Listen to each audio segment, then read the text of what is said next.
दयालो दयालो दयाल।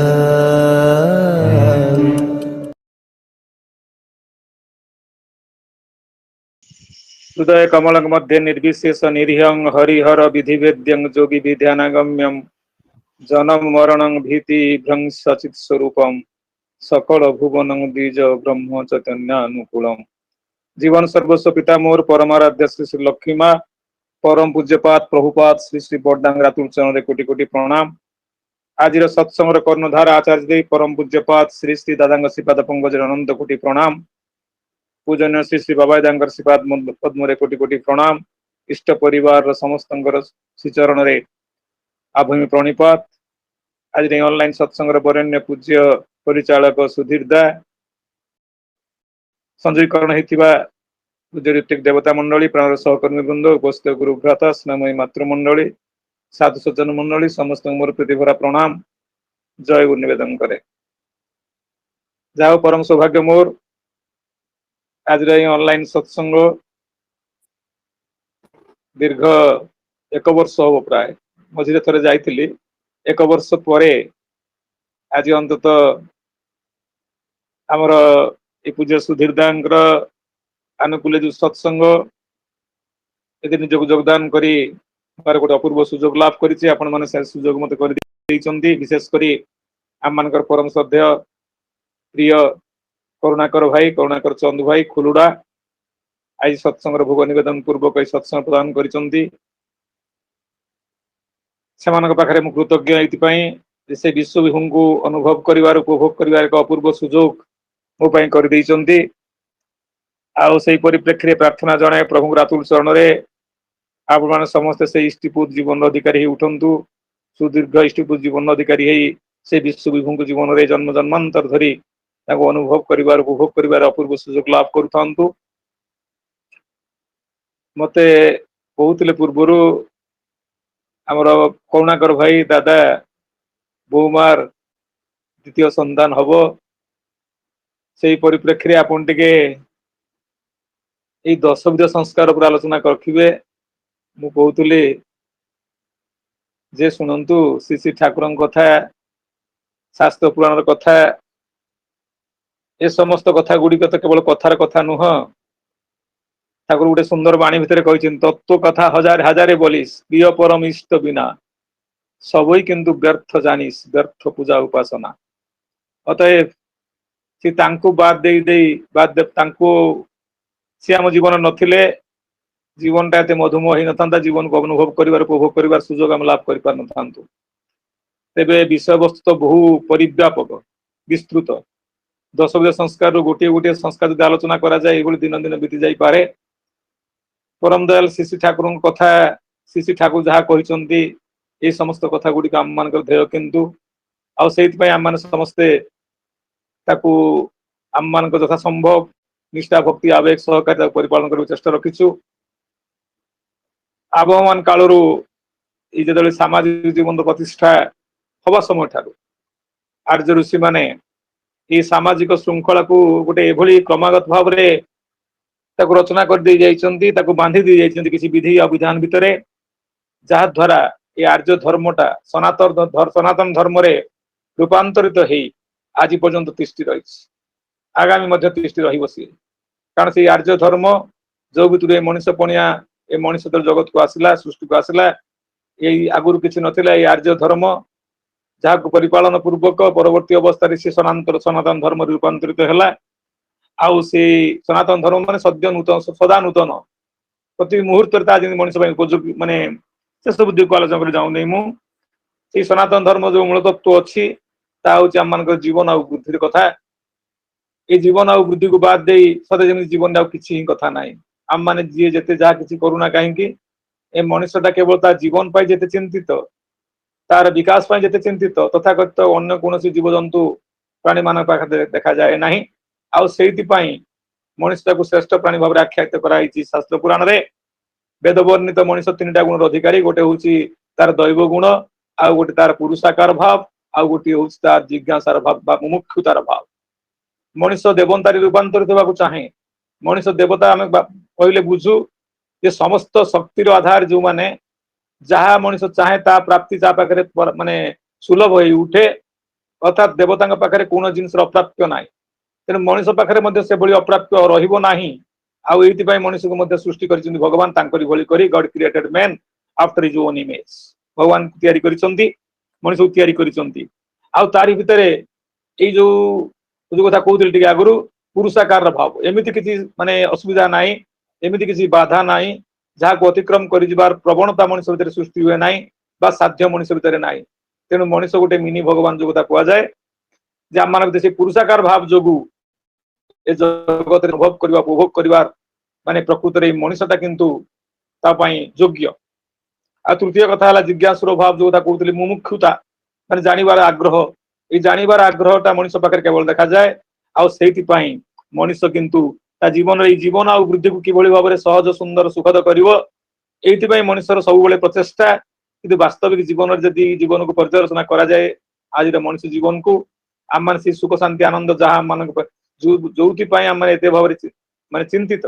जोथि पई आम माने सब सब चेष्टित ता आम पाखरे प्राप्ति हेइछ तो ए प्राप्ति हला परे आ किछि प्राप्तिर मोह आम भितर नाही तो जदि थाए किंतु बुझिबाकू हबो ताले ए जीवन बुद्धिर जो रास्ता आम अछु से रास्ता कोनोस ना कोनोस जगह रे आम ताको भूल कर नेछ जोटा को जोथि पई विश्व विभू जुगे जुगे ए नररूपे नराकार जगत को आसंती एवं से मूल तत्व को विहित भाव रे मनुष्य पाखरे देई जाई थान आ से धर्मर मूल तत्व रे से ठाकुर कहउछन जीवन आ वृद्धि हुए आ यहा को जदि आम अव्याहत रखा चाहूँ सबुदिन आम से जीवन को उपभोग करने चाहूँ आउ सबुदिन से विकास पथ में जावाक चाहूँ तो दुनिया रे बहु कथा चेंज होइछि किंतु गोटे कथा चेंज होइनि ता होछि कोन से दिन मनुष्य जो दिन मनुष्य सृष्टि आरंभ होइतिला से दिन मनुष्य पाखरे जहा अभाव थिला आज मध्य मनुष्य पाखरे सेही अभाव से दिन चाहूतला मनुष्य बंचिबो आ भल रे बंचिबो आज मनुष्य चाहूछि बंचिबो आ भल रे बंचिबो से दिन मनुष्य चाहूतला सुख शांति आनंद रहिबो आज सुख शांति आनंद रे मनुष्य रहिबो आगु बुझिबो ए कथा रे जेमति अपरिवर्तित हेकि रहि जाइछि मनुष्य पाखरे आ से पई से ठाकुर कहउछन्ती एई जदि अव्याहत भाव रे तुमर जीवन वृद्धि को तुमे सुखद आ सुलभ माने सहज करियो तोलिबाकू चाह ताले तुमको निश्चित भाव रे प्रजनन परिशुद्धि उपरे नजर देवाक पड़िबो प्रजनन परिशुद्धि जो देखि मनुष्य प्रजनन माने हम सब जानिछु जा देखि मनुष्य तयारी मनुष्य सृष्टि हुए आ तार रक्षक होउचंती कोडा नै संस्कार विधि गुडी को तार रक्षक ए संस्कार माने आमे बुझ समस्त संस्कार माने कोन संस्कार कथा कहि देला माने आमे केते कथा आमे के कोन भाबि जाऊ किंतु परमदल श्री ठाकुर कहउचंती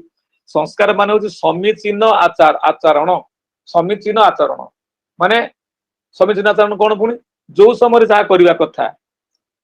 यदि आमे ताकू न करू विहित भाव रे जेमिति करबा कथा जो समय करबा कथा यदि से समय आमे ताकू न करू तले आम मानक पाखरे एई पश्चातापता अनिवार्य श्री ठाकुर कहउचंती जा इच्छा ता करिवु तो हिता किंतु चलिबो नाही भल छडा मंद कले परिस्थिति किंतु छाड़िबो नाही गोटे सुंदर बाणी श्री ठाकुर देइचंती मग्न टिकटारे इंग्लिश बाणी गोटे to be wedded to time with a dowry of tactfulness and get an issue of success Thakur कहउचंती तुमे कर आउ परिणित हुओ कोउतरे ना समय संगे परिणत तुमर हो विवाह हो समय को ग्रहण समय अनुसार तुमे ताकू कर with a dowry of tactfulness सेतरे केति डाउरी दियो डाउरी माने हम कहू जोतुक जो कथा कहू ताको आउरी पुष्ट करी तोल तुमर कोन टैक्टफुलनेस रे कुशल कौशली हेकरी तुमे कर समय अनुसार कर एवं पाओ कोन get an issue of success तेबे जाई तुमे गोटे सक्सेस रो इश्यू पाइबो बा सक्सेस तुम पाकर संभव होई उठिबो आ गोटे सुंदर बाणी ठाकुर कहउचंती जे be not attentive to your attention attend everything attentively attention will serve you creating no tension एक जो कथा ठाकुर कहउचंती समय माफिक आमु किंतु कुशल कौशली हेकरी जदि जीवन को अनुभव कर हम किछि करू ताले सेटा हम प्रकृति राम पाखरे प्राप्ति न हले किंतु नुह श्री ठाकुर ए संस्कार संपर्क रे कहउचंती दशविध संस्कार तो कथा नुह कथा ठाकुर कहउचन संस्कार दी भाग रे व्यक्त होइछ गोटे होछि जन्मगत सहजात संस्कार आ गोटे होछि कोन तार ना आहरित संस्कार गोटे एक्वायर्ड इंस्टिंक्ट किछि जन्मगत सहजात संस्कार जोटा कहउछु कोन जोटा बीज सत्ता रे अन्वेषित हेकि थाए बीज सत्ता रे निहित थाए आमे जन्म समय कोन नै कि आछू ठाकुर दिने पचरा गल ठाकुर सहज माने कोन ठाकुर कहले तू कह सहज माने कोन जे ठाकुर जोटा सहज माने मते एटा भल लागे मु अनायास रे करि पारे ठाकुर सहज माने कोन सहजात सहज जा मो संगे जात हेछि जा को मु संगे नै कि आछी सेटा होछि मोर सहजात जन्म समय जहां मु नहीं आसी जन्मगत सहजात संस्कार आउ कि सहजात मो सहित जात होती आउ एटा हूँ गोटे पुणी कौन क्रमागत जीवन धारा एटा पुणी जमी सेमती नुह एटा क्रमागत भाव में भावी जे मो जन्म मो बापा माँ भल थे भल गली ता नुह एटा बीज सत्तार अनिश्चित एटा पितृ माने कृष्टि धारक बाहक हिसाब से ये कौन कर स्वभाव चरित्र निष्ठा आवेग वो आवेग आग्रह उद्दीपना भितर देकरी मो पितृ पितामह जहाँ थिला ता मोर भीतर को चरी आज एडिशन रे जहाँ पहुंची पितृपुष्टि पूर्ण प्रवण थाकले अतुट यही धाराटी शाक्त इह सार वैष्णव इह ख्रीष्टान मुस्लिम सब खाती अर्थात ये पितृधाराटा पुष्टिटा बजाय रखी चलिए स्वभाव चरित्र और निष्ठा भितर देकरी आवेग आग्रह उद्दीपना भितर देकरी ताही वास्तव भाव में यहाँ हूँ गोटे आम जन्मदात सहजात संस्कार ठाकुर कहते संतान आनयन मानसिकता ठारू जो समय गोटे पिला गर्भरे आम रखा से समय ठारू आमर गर्भाधान पर्यंत गर्भरे पिलाटा रहा पर्यंत यहाँ हूँ गर्भाधान संस्कार आउ कि नुह ठाकुर कहते यहाँ हूँ गर्भाधान संस्कार जोटा संतान आनयन मानसिकता जेमिति हम से भाव में किंतु मोर जन्मगत सहजात संस्कार गुड़ी मुझे आसबि ठाकुर से गोटे सुंदर बाणी जगह बाणी कहते जे जीवन अच्छी सबुठारे ही तो तथापि धरी रखे ना केउ पंचे जही रे ताकू बंचाई रखे ना के तारी ढेउ यही भीतर देके आम जीवन ढेउटा विकसित हुए यही देके आम जीवन जीवन ढेउ जीवन रास्ताटा जीवन पथटा आम कुसुमित हम कि माने कंटकित हम ता निर्भर कर जाए से कहले ठाकुर कहले जीवन अच्छी सबुठारे ही तो तथापि धरी रखे ना केउ जाऊ ये गोटे केवल हूँ कौन जो कथा कहली गर्भधान संस्कार कथा जो कथा पढ़ी जन्मगत सहजात संस्कार कथाटा यहाँ हूँ दैहिक और गोटे मानसिक संगठन साइकोफिजिकल माने कन्स्टिट्यूशन यहाँ गोटे किसी नुह दैहिक और मानसिक फिजिकल और साइकोलॉजिकल ये मानसिक संगठन दरकार या भीतर देखिए कौन हुए कि दोष किसी गुण किसी माने भल गुण हो पारे खराब गुण हो पारे किमिति लोकटा हम वैशिष्ट कौन हम से केवल कौ जिन तार माने रुचि अभिरुचि रहिबो ये समस्त कथाटा निरूपित हो जाए कौन मनुष्य पिता पिता माता मानसिक स्थिति नहीं ठाकुर से गोटे कहते यही भीतर देखिए जन्म निये पिलाटा सहज जन्म निये पिलाटा ठाकुर गोटे बढ़िया बाणी कहते जन्म माने ही जमी उठिबा उपादान संगति केउ संगति जीवन उत्स व्यक्त होई हुए व्यक्ति व्यक्त जा तार अंतराल स्पंदना जो स्पंदना बढ़ाई तोले आणे जीवन नंदना ठाकुर कहते जीवन रे कौन हम न हम ये निर्भर कौटी ना जन्म मान ही जमी उठा उपादान संगति कौन जमी उठ को उपादान जमी उठ जन्म दिए किए पिता माता भीतर देकरी माँ गर्भरे पिता कतृक जो संतान जो बीज धाराटा भीतर माने बपन हो जाए स्वामी स्त्री मानसिक संगठन आवेग निष्ठा यार जो निर्भर करे ठाकुर कहते जे स्त्री को स्वामी कर स्वामी को स्त्री कर उद्दीपित से भली ही संतान पाई से भली संजीवित अतएव जे पिता माता मानसिक स्थिति साइको माने शारीरिक स्थिति ये समस्तर सुस्थता उपरे निर्भर करे पिलार स्वभाव चलन चरित्र आचार व्यवहार गुड़ाक केमिति हम तेणु श्री ठाकुर गोटे सुंदर बाणी भितर बाणी भितर श्री ठाकुर कहवाक चाहती ठाकुर कहते गोटे बढ़िया कथा जे प्रसव करा कठिन जदि संतान पोषण सहज नय संदिशा सह बुद्धिमती दक्ष निपुण हतेई हय अभ्यास व्यवहार एस्तामाल सेवा नियमन दायित्व बुद्धि ए ना थाकले सब मेरे संतान प्रसवे नाई को शुद्धि ताई तो बोली मैं आमार मायर आसन नेबार आगे उमार मत उठ गजिए दुनिया साजा तेमनी रागे ठाकुर कहते माने ये जो जिन पुरुष छुटी इष्ट पथे नहीं जगत परिवेश स्त्री ओ तेमनी स्वामी बहने मानिब चाली एक आदेश ये जेथा ना होय आबुल ताबुल घूर्णि घोरे हतेई थाके क्षय ठाकुर कहते इष्ट नेशारे छुटले पुरुष प्रज्ञा अनुपमा स्त्री नेशाए इष्ट नेशाए छुटले पुरुष प्रज्ञा अनुपमा स्वामी नेशाए छुटले नारी श्रेष्ठ छेलेर माँ तेणु पुरुषर इष्ट प्राणता स्त्री स्वामी प्राणता यारी उपरे निर्भर करे कौन संतानर स्वभाव चरित्र आचार व्यवहार जीवन चर्या सब निर्भर करे अतएव गोटे आम जो गोटे गाईटे किणुचु गोटे बजार गोटे जिनस किणुचु ता संपर्क तार केते हिस्ट्री आम नहीं जाऊँ माँ के क्षीर दूसरा तार गोटे गाई किणला बेलू माँ के क्षीर दूसरा ये गाईटा हूँ तार छुआ गुड़ा केमती हमें ये समस्त कथा आम खबर नौ गोटे भल गचर केमती भल फल हम चिंता करुचु किंतु मनीष गोटे एत बड़ दिव्य प्राणी मनीष पाखर गोटे सुसंतान जगत को आसो केमी ए कथा आम केतबे चिंता कर पारुना श्री ठाकुर दशमी संस्कार गोटे बढ़िया बाणी कहते कहते आर्य नीति 10 रकमेर संस्कार एमनी रीति उक्ति हते खत्म अवधि पुष्टि पोषण संस्कृति जे समय जे बयसे जे संस्कारे माथा तोले अनुष्ठान भीतर दिए बागायतारे शिष्ट रोल तार फलते तेमनी झोंकेर पाए तेमनी रोल गति अभ्यास आर दक्षता के श्रेष्ठ सबल है संतति। अतएव आम मानकर मानसिक स्थिति आम मानकर परस्पर को ग्रहण बहन कर क्षमता उपर निर्भर करे गर्भाधान संस्कार खाली माने कौन कली से अमके औषध खाईदेली समके औषध खाईदेली भल बही पढ़ीदेली संगे संगे हो नुह संतान आनर मानसिकता ठारू जो समय संतान गर्भ रही चिंता करवा से समय ठारू गर्भाधान पर्यंत आम मानकर मानसिक स्त्री पुरुषर उभयंकर मानसिक सुस्थता निर्भर करे तेणु श्री ठाकुर कहते जे जन्म माने ही जमी उठिबा उपादान संगति को उपादान बापा कौन उपादान दियंती माँ कौन उपादान दियंती ठाकुर गोटे बढ़िया बाणी भितर कहते बापा दियंती ए जगत रे मनीष जहा दीटा जिनस गोटे तार टेंडेंसी आ गोटे तार टेम्परामेंट गोटे तार धी प्रकृति आ गोटे तार धातु से कहते ए छाड़ छाड़ पिता बाप माँ खराब सी कौन भल हम एक कहीं कहते बापा पाखर से गुणवत्ता गुड़ाक आसता है माँ पाखर गुणवत्ता आसी था आ बापा पाखर आसे धी आ प्रकृति माँ पाखर कौन आसे टेम्परामेंट बा धातु यथा कौन कह बापा दियंती धी प्रकृति धातु जोगाए माँ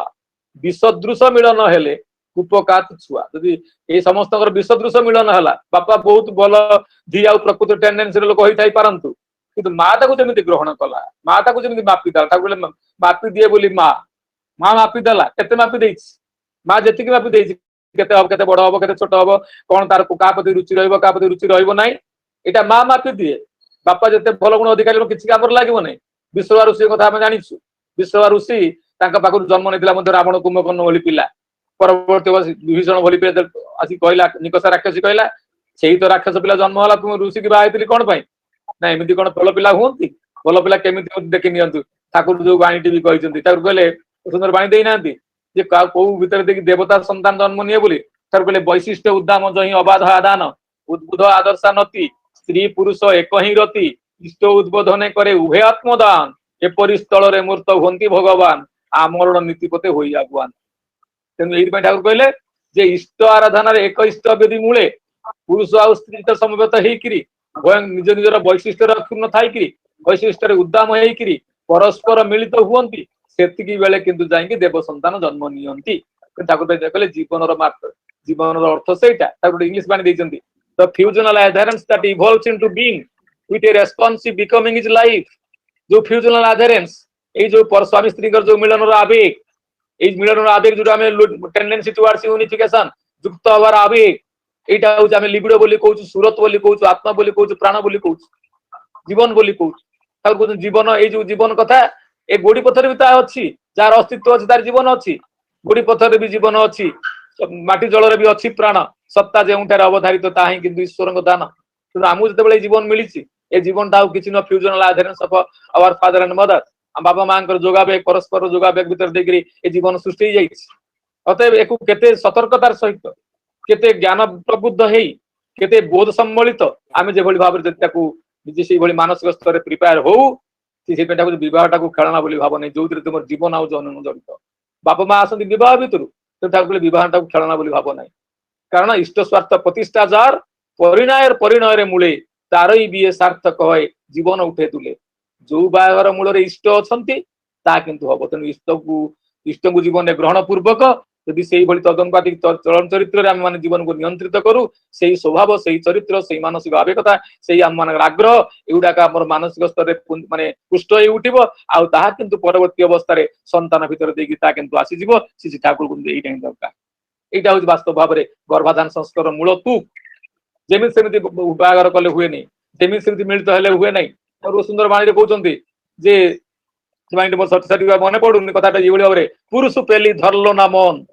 बीए करली तबु गोटे माँ संपर्क ठाकुर कहते पुरुष पेली पुरुष पाइलु धरलो ना मन बीए करली तबु पराक्रमहीने वृत्ति जाले हली जबु थबु মনের বরণ হলো না রে তোর, বরণ করলি শরীরটা, নীলাজ কপট বেকুব চালে জ্বালিয়ে দিলি সংসারটা। কপট টানের লাই দিয়ে তুই করলি যেমন ঘোরালো পাপ, অন্যকে তুই মারলি যেমন সইতে হবে জ্বলন্ত তাপ। ঠাকুর কହୁଛନ୍ତି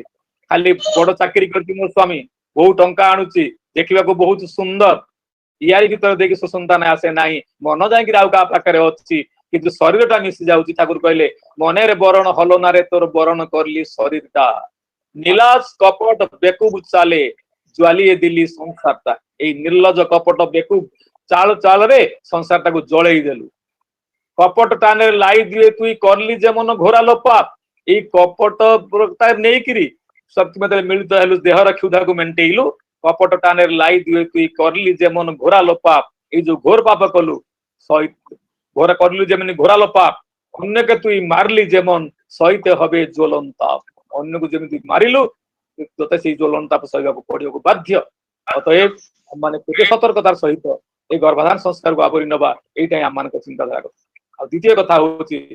ୟା ପରେ ରହିଲା ଏଇଟା ଜନ୍ମଗତ ସଂସ୍କାର କଥା। ଦ୍ୱିତୀୟ ସଂସ୍କାର ଠାକୁର କହୁଛନ୍ତି ପୁଂସବନ ଠାରୁ ଆରମ୍ଭ କରି ଶବ ସଂସ୍କାର ପର୍ଯ୍ୟନ୍ତ 32ଟା ସଂସ୍କାର ଅଛି। ଆଉ ସେଇ 32 ସଂସ୍କାର ଭିତରୁ 10ଟା ସଂସ୍କାର ହଉଛି ମୁଖ୍ୟତଃ। ସେଥିରୁ ଗୋଟେ ପୁଂସବନ ସୀମନ୍ତ ନୟନ, ଆପଣଙ୍କର ପୁଂସବନ ସୀମନ୍ତ ନୟନ, ଜାତ କର୍ମ ବେଦାରମ୍ଭ ବହିନିଷ୍କ୍ରମଣ, ବେଦାରମ୍ଭ ଉପନୟନ ସମାବର୍ତ୍ତନ ଏବଂ ବିବାହ।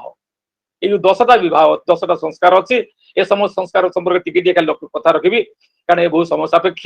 ପୁଂସବନ ସଂସ୍କାର ଠାକୁର କହୁଛନ୍ତି ଏଇଟା ମଣିଷ ଭିତରେ କଣ ହୁଏ ନା, ଏଇ ପୁଂସବନ ସଂସ୍କାରଟା ମଣିଷ ପାଖରେ ଆଣେ କଣ ନା, ତାର ହଉଛି ଜନ୍ମଗତ ଯାହା ଅଛି ରୋଗ ବୈରାଗ୍ୟ ଯଦି କିଛି ଥାଏ, ତା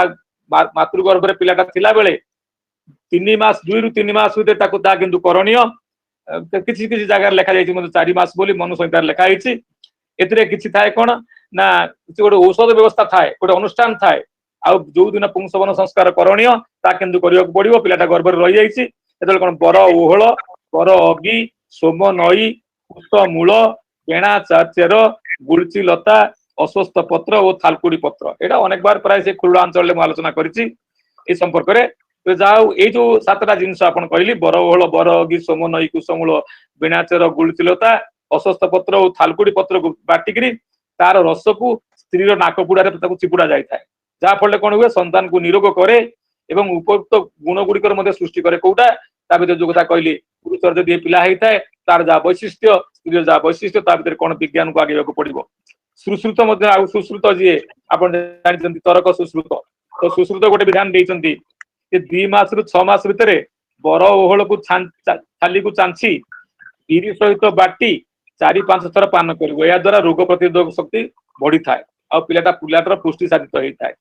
এইটা হচ্ছে সীমন্ত উন্নয়ন বিধান। ଆଉ ଯୋଉଦିନ ସୀମନ୍ତ ଭୁଲ କହିଲି, ପୁଂସବନ ସଂସ୍କାର କଥା, ଯୋଉଦିନ ପୁଂସବନ ସଂସ୍କାର କରଣୀୟ, ପାଞ୍ଜିରେ ଯୋଉଦିନ ସେଟା କରିବାର ଥିବ, ସେଦିନ ମୋର ଜଣେ ଏକନିଷ୍ଠ ବ୍ରାହ୍ମଣକୁ ଡାକି ତାଙ୍କ ପାଖରେ କଳସ ମାନେ ବସିବା ପୂର୍ବକ ଏ ସମସ୍ତ ବିଧାନକୁ କରାଗଲେ କଣ ହୁଏ, ଅନେକାଂଶରେ ଆହରିତ ରୋଗ ଗୁଡାକ ସନ୍ତାନ ଉପରେ ପିଲା ରୋଗ ଗୁଡାକ ଆଣିଥାଏ, ସେ ରୋଗ ଗୁଡାକ କମିଯାଏ। ତାପରେ ହଉଛି ଦ୍ୱିତୀୟ କଥା ହେଲା ସୀମନ୍ତ ଉନ୍ନୟନ। ଠାକୁର କହୁଛନ୍ତି ଯାହା ଦ୍ୱାରା ସୀମନ୍ତ ଅର୍ଥାତ ଦେହ, ମନ, ଭାବ ଓ ସଂସ୍କୃତିକୁ ଉନ୍ନତ କରିବା ପାଇଁ ହେଲେ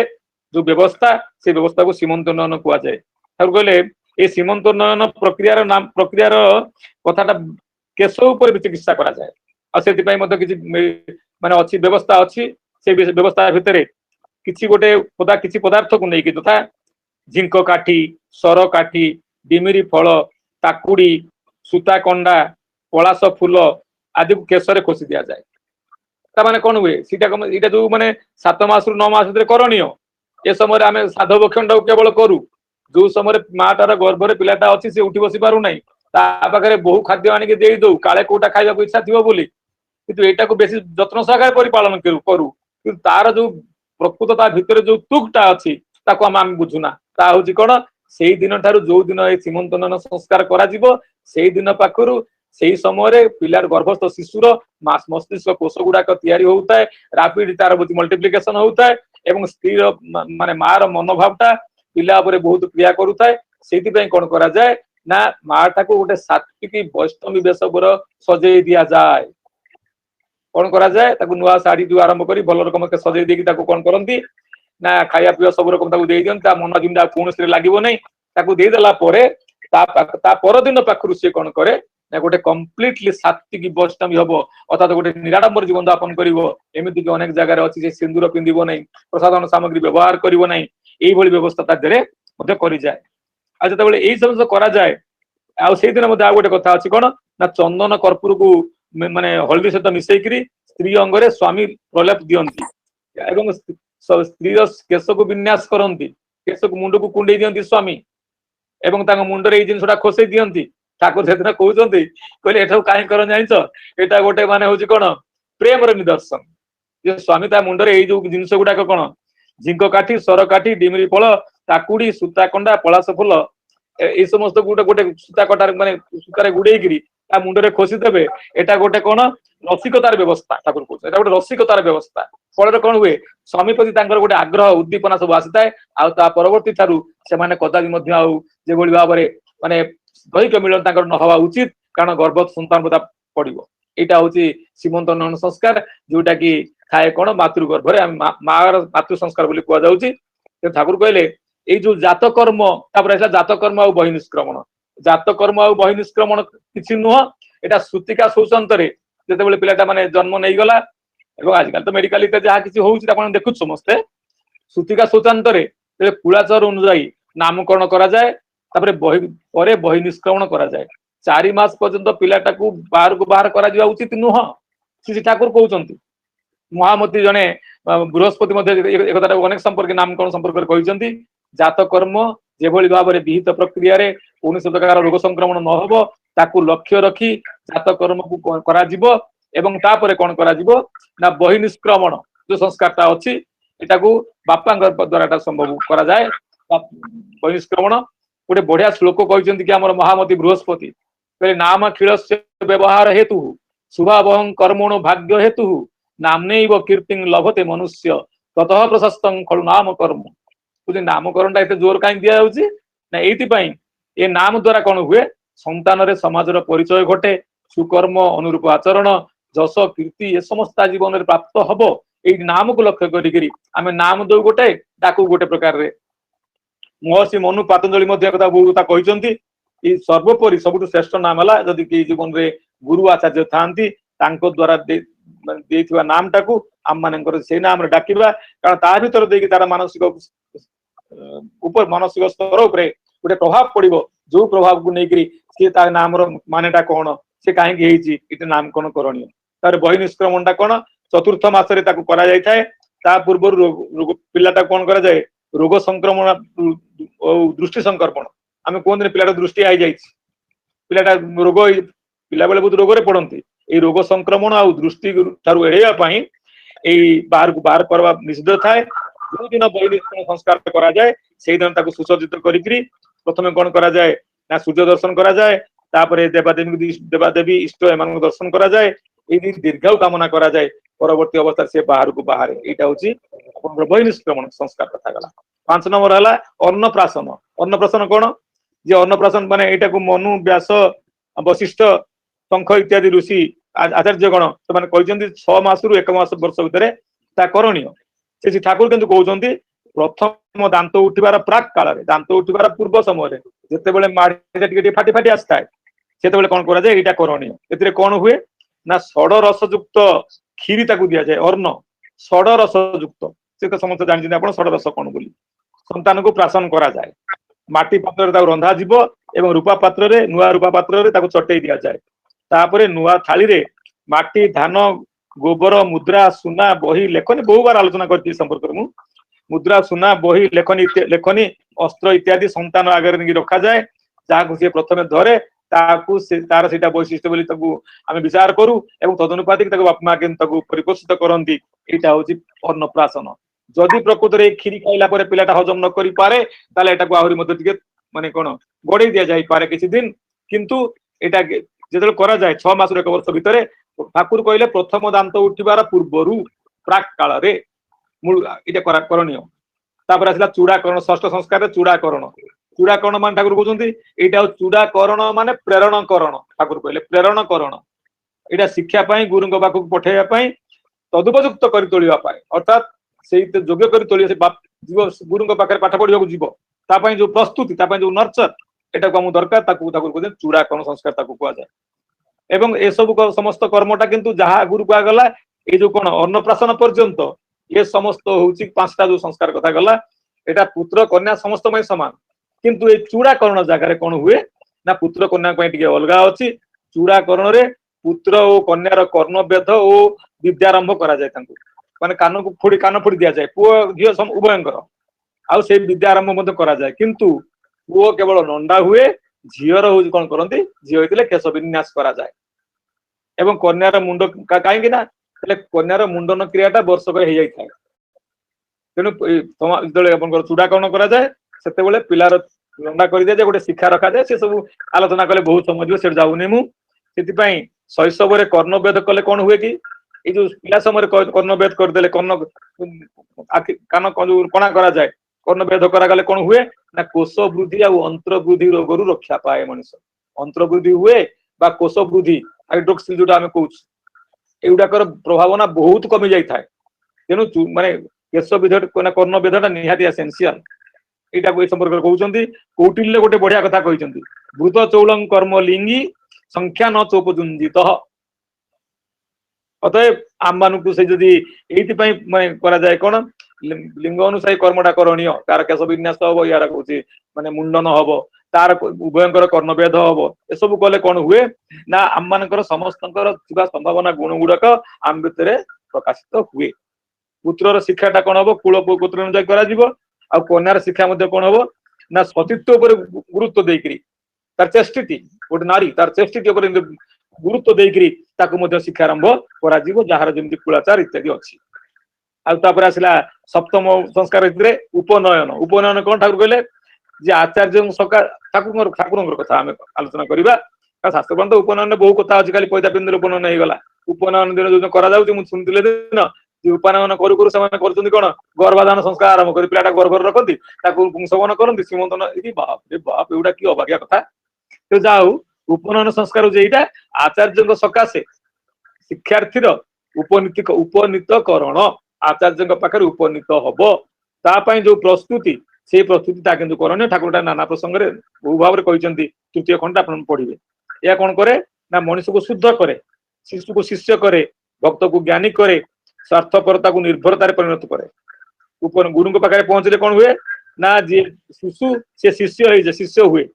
जी भक्त थाए ज्ञानी भक्त सहित से ज्ञान समृद्ध हो उठे आईपाई शिक्षा करने जाए सी आ स्वार्थपरता भाव संकीर्णतार भाव जहाँ भर थाए सी निर्भरतार परिणत हो जाए अर्थात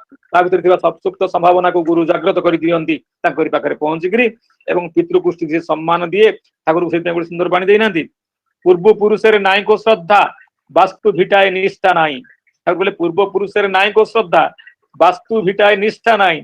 कुलाचार जार व्यतिक्रम चेष्टा नष्ट करे ताराई किंतु पूर्व पुरुष मान प्रति पितृपुष्टि पूर्ण प्रवण थाकले यही धाराटी शाक्त हस तार वैष्णवी हस ख्रीष्टान मुसलाम सबई खांटी यही चला जदि बातिल करी स्वर्ग जदि जास रे तुई जोर गलाते बोलছি আমি स्वर्ग तोर नरक हुई कहले पितृपुरुष चेतन धारा तुमठी जदि बहिलानी किए बा तुमे केउठी तुमे कुल गौरव रहिलानी आमे समस्त आसु से कूलरू से कूलवर को रक्षा कर चलवा आम मान कर्तव्य अतएव आम मान उपनयन करके पिला विद्यारंभ करने जाए से समय वास्तविक भाव में गुरु तक से शिक्षा दिखती तार वैशिष्ट अनुजाई क्षेत्रीय वैश्य शूद्र कर्म जहाँ किसी आम कहूँ तार क्षेत्रीय तार वर्ण आरंभ कर सुप्त संभावना जीन भितर जो गुण गोटे सहजात गुण भाव से नहीं आसी गुरु किंतु परिपूर्ण करती यहाँ हूँ कौन ना आप उपनयन संस्कार कथा वेदारंभ उपनयन समय एटा करा जाए से ठाकुर कहते जाना वेद कहती वेद अखंड ठाकुर कहना से दिन ठार से कौन करे ना पिलाटा वेदारंभ करे गुरु गुरु माने समीप से कौन हुए से दिन भोग विलास को सब त्याग करी स्व स्व वैशिष्ट गवेषणा रत रही से इष्ट केन्द्रिक जीवन अतिवाहित करे ठाकुर कहले इष्ट सेवार इष्ट प्राण हो उठे गुरु पाख निर्देश ठाकुर सुंदर बाणी देते इष्ट सेवार तेजोदीप्त निस्वार्थ सेवारे महान प्रेम पुष्ट पुत तनु ओके बोले इष्ट प्राण तार शारीरिक मानसिक सब दिग देकर शुद्ध पुत्रता माने पवित्रता सहकार सहकारे गुरुंकर आदेश निर्देश को परिपालन करिया भितर देकरी ता भितर से इष्ट प्राण जागी उठे आउ ए इष्ट प्राण ता ही वास्तविक वास्तविक ता भितर ज्ञान समृद्ध करी ताकू ज्ञान समृद्ध करी तोले कृषि शिल्प वाणिज्य तथा परिवेश बहुत सेवारे से निजुक नियोजित करिवार शिक्षा को लाभ करे एटा होची वेदारंभर कथा गुरु समीप करा जाए से गुरु ठार शिक्षा प्राप्त हो जाए से फेरी आसे तार घर को फेरी समावर्तन जो कथा कहउची नवम समावर्तन समावर्तन माने शिक्षा समापन रे गुरु को आदेश को नेकरी गृहस्थ आश्रम को फेरिबा कारण गृहस्थ आश्रम होची सर्वश्रेष्ठ आश्रम वेदर लिखा जाइछि तथा वायु समाश्रिता वर्तन्ते सर्व आश्रमा तथा गृहस्थ समाश्रिते वर्तन्ते सर्व तथा वायु समाश्रिता वर्तन्ते सर्वजन्तवः तथा तथा गृहस्थमाश्रित्य वर्तन्ते सर्व आश्रम जेमिति वायु को आश्रय करी सब प्राणी माने बंचନ୍ତି सेबली गृहस्थ को आश्रय करी मध्य सब आश्रमिक लोक माने से ब्रह्मचर्य आश्रम ठारू आरंभ करी वानप्रस्थ आश्रम पर्यंत बार्धक्य आश्रम पर्यंत समस्ते किंतु सा पर निर्भर करती कारण जने गृहस्थ होची वास्तविक ठाकुर कहना आम संसार सन्यासी चाहिए आम जंगल सन्यासी चाहिए ना यार कथा संसार भितर रहीकि धर्म को परिपालन करने पूर्वक करने जो वेदारंभ करी से फेरी आसे प्रकृत में समस्त जे फेरी आसे आजिकल पिला फेरी आसुना बहुत शिक्षा पाठ करी बापा माँ कुआड़े पलैन सी कहीं अमेरिका फ्रांस जापान कुआड़े पलि जाऊँगी से समस्त जे आसुले नुह किसी लोग जाऊले माने से माने साधारण भोजन करुले किसी लोग आसुले संसार करी संसार को संतान बांटी देवाई विवाह उपयुक्त होते गुरु को आदेश निर्देश रे से विवाह अनुष्ठित होता गुरु को आदेश रे आपणकर पितामाता स्वीकृति रे विवाह होता ठाकुर से कहले जो कथा आगुरी से बाणी कहते ठाकुर कहना इष्ट स्वार्थ प्रतिष्ठा जार परिणय मूले तार भी सार्थक है जीवन उठे दूले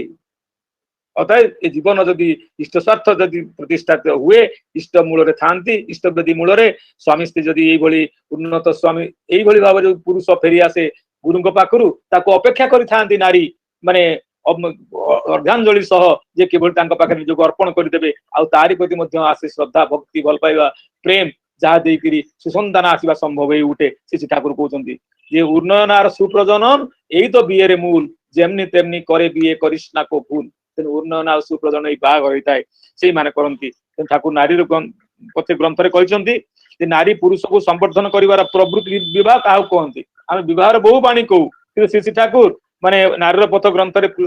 17 नंबर पृष्ठ पढ़े सबुठ महार्घ कथा ठाकुर कहते नारी पुरुष को संवर्धन कर प्रवृत्ति आ पुरुषर एपरी भाव संवर्धित हेबार प्रवृत्तिर समाधान रे प्रयोजन रु ही विवाहर सृष्टि नारी चाहे पुरुष को संवर्धन करने को पुरुष चाहे तेणु नारी को बहन करी निज जीवन को विस्तार रे परिपूर्ण करने को ताही है विवाह ठाकुर कहले पुरुष चलिब इष्ट पथे नहीं जगत परिवेश स्त्री और सेम तेमनी स्वामी बहने मानिब चाली एक आदेश ये जथा ना होय आबुल ताबुल घूर्णी घोरे हते थाके क्षय अतएव आम मानु किंतु से भाव राज्य उपस्थित होगा पड़ो से ठाकुर को ग्रहण कर सबूर मूल अच्छा इष्ट आ इष्ट आदर्श प्रति आम निष्ठा आवेग कथा को परिपालन करने जो आवेग ठाकुर कहले इष्ट आचार्य देव जो कथा कहते आचार्य निर्देश पाली ना तेमन पते चलली ना दुर्भाग्य लोक तो छंदे देखली तबु बुझली ना इष्ट आचार्य निर्देश जहाँ आम जीवन करणीय तेणु कथार ए समस्त जिन गुड़ी परिपालन करूँ आम मुंडे से इष्ट आदर्श था आम निश्चित भाव में जीवन को उपभोग करूँ सामान्य सन्देह ना समय आसला परिशेष जो कथा आज सत्संग माने कहते करुणाकर भाई कहते करुणाकर भाई से माटी पाखे एति कथा खाली अनुकृति प्रति मुहूर्त से नाम मही रे कारण जो आम पाखे इष्ट आम नाम टी आम पाखे अच्छी से समय ठाकुर आम पाखे अच्छा कारण कहुए जे हरे नाम हरे नाम हरे नाम केवल कलु नास्ते नास्ते नास्ते हरि प्रति मुहूर्त से नाम को आम मन करुवे आ सहित इष्ट गुणावली अर्थात ठाकुर ठाकुर केमी करते ठाकुर केमी ठाकुर कौन चाहती ए समस्त कथा गुड़ा बारंबार मानसिक स्तर आरोप करी जीवन चर्या परिपालन करे से माटी निश्चित भाव में जो कथा दादा पूर्व कहते सुख प्रसव केवल कहीं सुसंतान सृष्टि करदेव यहीटा ही तार धारा आ प्रार्थना जनाए प्रभु रातुल चरण से प्रार्थना करुणाकर भाई परिवार निश्चित भाव में मंजूर करेंगे आम मान समस्त प्रार्थना रहा परिशेष आपण मान समस्त शांति स्वस्ति सुदीर्घ जीवन कामना करी मोर वक्तव्य को रखे जय गुरु।